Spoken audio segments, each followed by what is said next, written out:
सुंदर है लहू में उसके कुदरत है बदलता सबकी सीरत है कैसी उसकी अजमत है सुंदर मेरा यस सुंदर है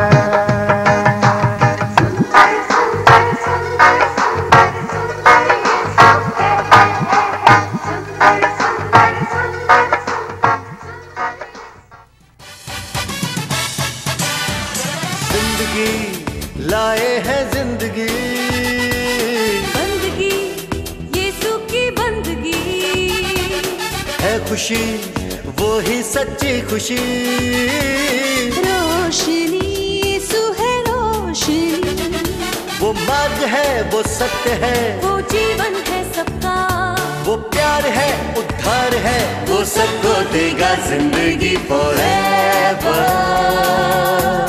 जिंदगी forever आसमानी खुदा हमको आशीष दे रूह से भर दे हमें अपना अभिषेक दे यीशु मसीह के नाम में है मुक्ति है शिफा वो प्यार है उद्धार है वो सबको देगा जिंदगी forever जिंदगी forever। नाज़रीन, प्रोग्राम जीवन की बातें लेकर आज फिर आपके सामने हाजिर हूँ और आप सबको सलाम कहता हूँ। मेरा ईमान है कि इन प्रोग्रामों से आपके दिलों को तसल्ली, खुशी और बरकत मिलती है। अगर आप इन प्रोग्रामों के बारे में कोई राय देना चाहते हैं या कोई सवाल है जो आपके दिल में उभरता है या कोई बोझ है, कोई दुआ या दरख्वास्त है जो आप चाहते हैं कि हमारे साथ बांटें, तो आप दिए गए नंबर पर फ़ोन कर सकते हैं। हमें आपके साथ मिलकर आपके साथ दुआ करके बड़ी खुशी हासिल होगी। नाज़रीन, अगर आप बाइबल मुक़द्दस ख़ुद पढ़ना चाहते हैं, जीवन की बातें अपनी ज़बान में देखना चाहते हैं, उन पर गौर करना चाहते हैं, तो आप दिए गए नंबर पर फ़ोन करें। हमें आपको बाइबल मुक़द्दस का तोहफ़ा मुफ्त मुहैया करके बड़ी खुशी हासिल होगी। उर्दू में, पंजाबी में या दीगर ज़बानों में हमारे पास बाइबल मुक़द्दस मौजूद है। नाज़रीन, आइए पहले एक गीत सुनते हैं।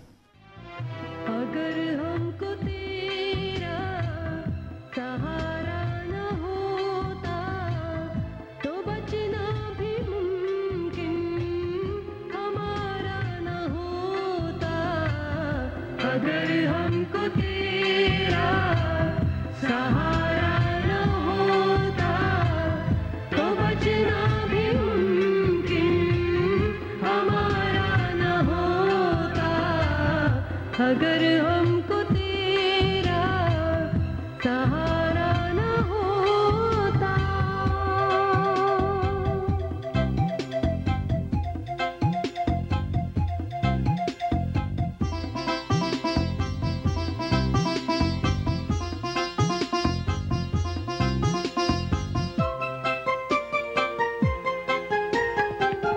मिली ठोकरें गए हैं जा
आजकल हम मुतालिया कर रहे हैं मरकज़ की अंजील में से, और मरकज़ की अंजील के 7वें बाब में हम पहुंच चुके हैं।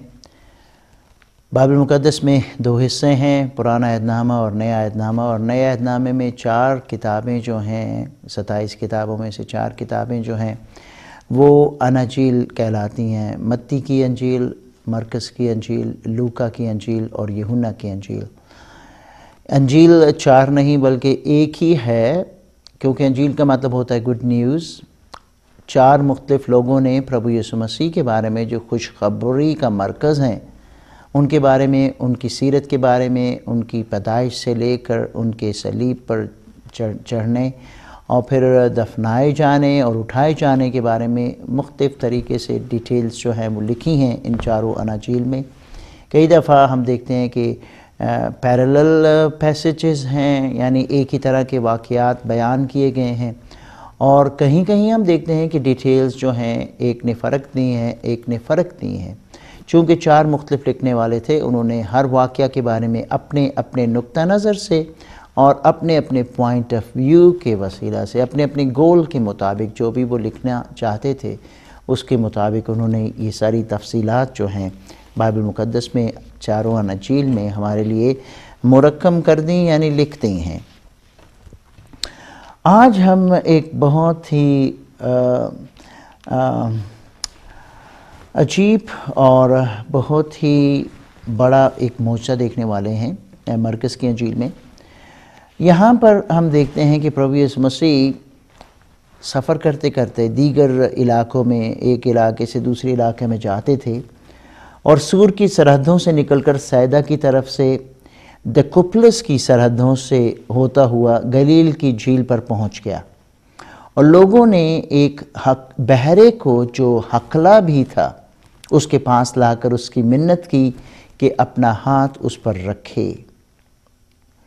सो बहरा भी था, हकला भी था, सुन भी नहीं सकता था, अच्छी तरह से बोल भी नहीं सकता था, डेफ एंड डम्ब। वो उसको भीड़ में से अलग ले गया, उसको भीड़ में से अलग ले गया और अपनी उंगलियां उसके कानों में डालीं और थूक कर उसकी ज़बान छुई और आसमान की तरफ नज़र करके एक आह भरी और उससे कहा, इफ्ता, यानी खुल जा।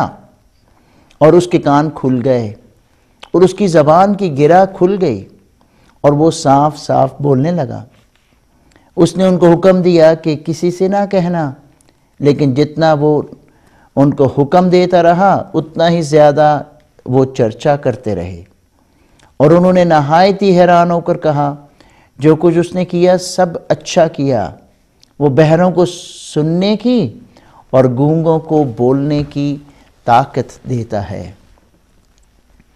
He has done all things well.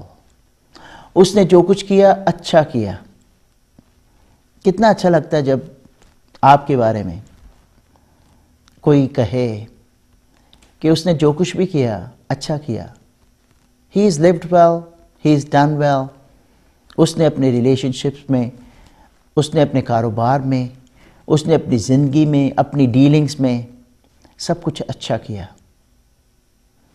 कभी कभी जब लोग मर जाते हैं और उनके बारे में मेमोरियल सर्विसेज में उनकी यादगार जो इज्तिमाएँ या इबादत होती हैं, इज्तिमात में या इबादतों में, तो लोग बहुत बड़े बड़े फ़िक्रे कसते हैं, उनके बारे में बहुत कुछ कहते हैं।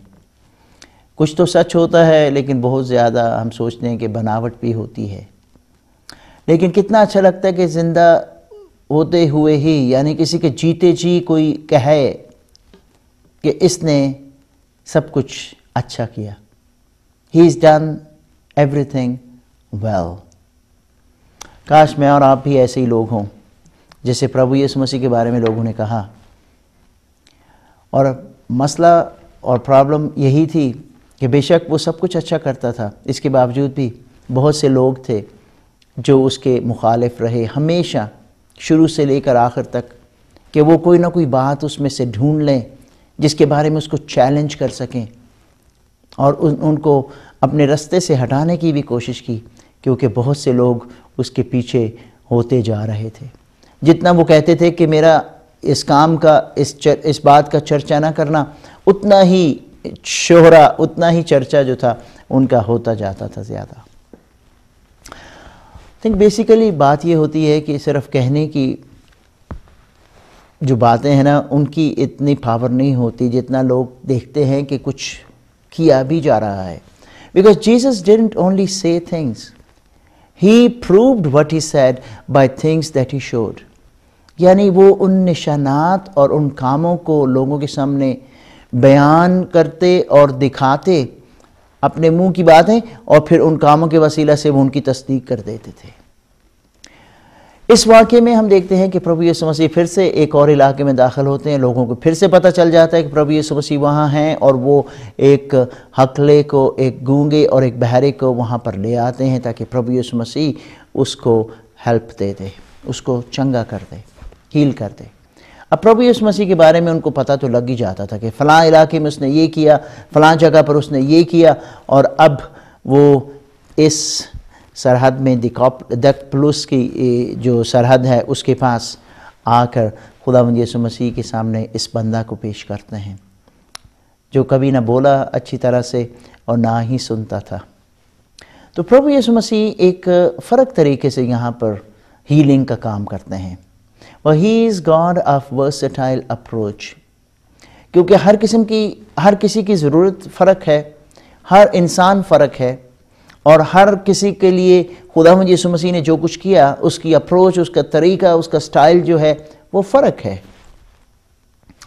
यहाँ पर चूँकि ये गूंगा था, ये बहरा था, सुन भी नहीं सकता था, बोल भी नहीं सकता था, तो प्रभु यीशु मसीह ने कुछ ऐसे जैसे कि साइन लैंग्वेज इस्तेमाल की, दिखाने के लिए उसको कि पता लगे उसको कि क्या हो रहा है, because he could not hear the words of Jesus Christ. प्रभु यीशु मसीह के मुंह की बातों को वो सुन नहीं सकता था, खुदा के कलाम का वचन जो था, खुदा के कलाम की बातें जो थी वो सुन नहीं सकता था। तो प्रभु यीशु मसीह ने फिर निशान जैसे कि साइन लैंग्वेज होती है उसको समझाने की कोशिश की। उसको एक थोड़ा सा भीड़ में से अलग ले गया और अपनी उंगलियां उसके कानों में डाली और थूक कर उसकी ज़बान छुई और आसमान की तरफ नज़र की और आह भरकर कहा इफ्ता। उस लैंग्वेज में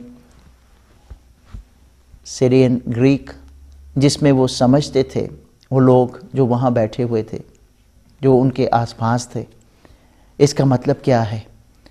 और आसमान की तरफ जब उसने आह भरी तो उसका मतलब था कि वो इस इंसानियत के लिए जो दुख में है, इस इंसान के लिए जो इतनी मुश्किल में है, प्यार और तरस रखता है।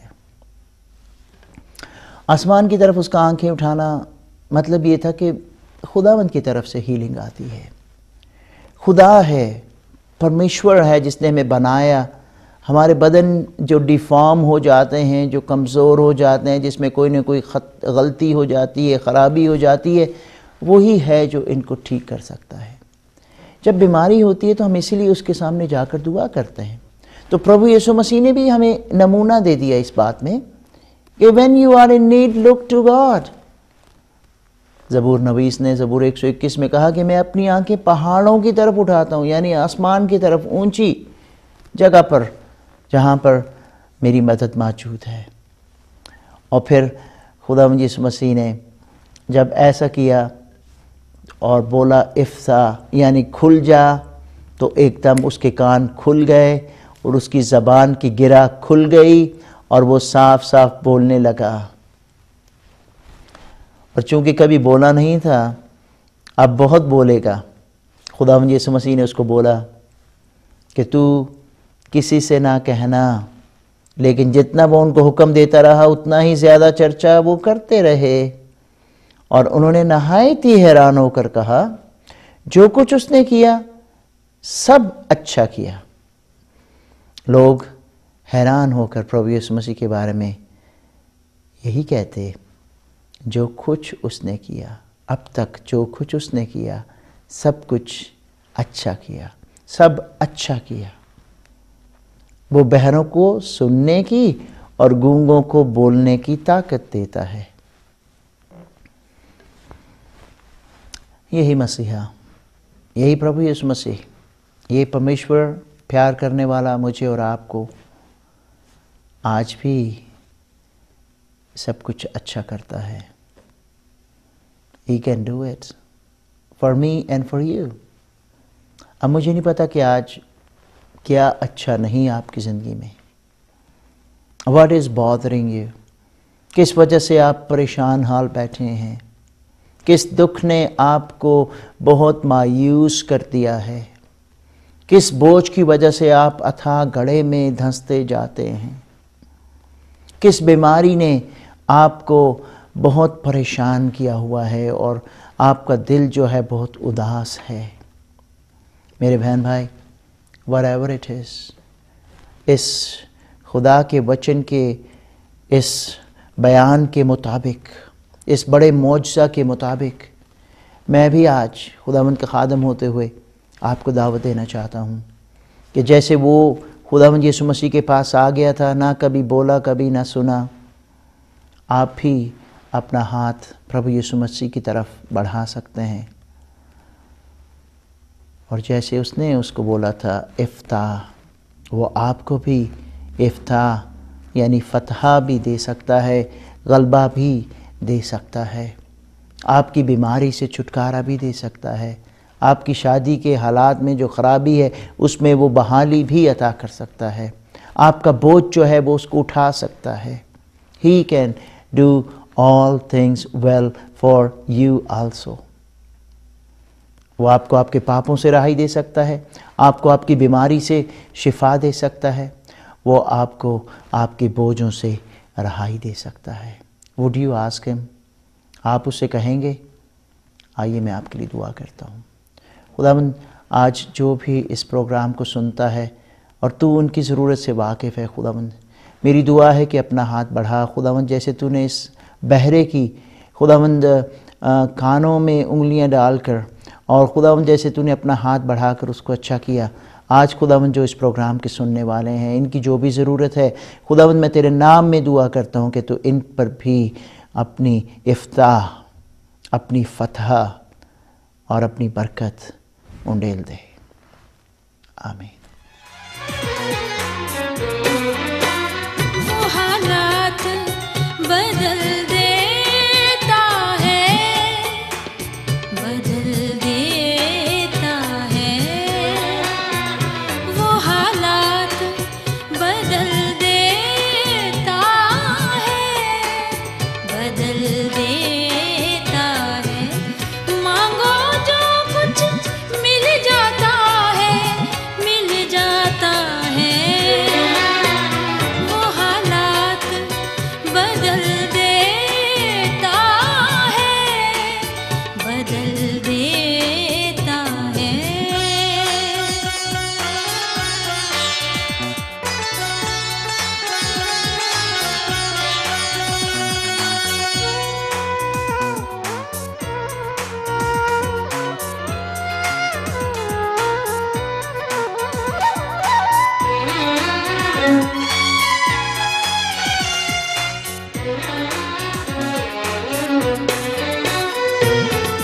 भूखों की वो भूख मिटाए, प्यासी जाओं की प्यास बुझाए।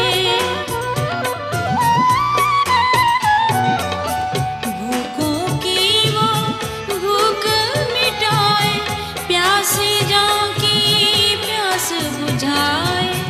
दिल का जाम उछल जाता है, उछल जाता